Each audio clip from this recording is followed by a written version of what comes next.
ঋতুর সঙ্গে ওরমভাবে করিনি। ঋতুর সঙ্গে একটা ছবিতে আমি অ্যাসোসিয়েট ডিরেক্টর হয়েছিলাম। I was monitoring acting, that's a fact. সেটা ওই অসুখ বলে একটা ছবি করেছিলাম সেটাতে। তাছাড়া ঋতুর সঙ্গে আমি অন্য ও অ্যাডভার্টাইজিং ফিল্মও করতো, সেখানেও I used to be associate director. এইভাবে একটা সবার সঙ্গে যোগাযোগ হলো। তারপরে ঋতুও যেরম বলল সব চরিত্র কাল্পনিকে করতে, অঞ্জন বলল এটাতে করতে, বো barracks is another Anglo Indian চরিত্র করেছে। আমি কত বুড়ি করেছি তুমি জানো না।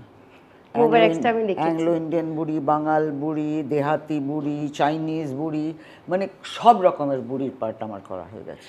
এখন সেদিন কে জানে জিজ্ঞেস করছিল যে আর তুমি এখন কি করছো? বললাম না, কেউ এখনো ভিয়েতনামিজ বুড়ি ভাবেনি, তাই এখনো হচ্ছে না।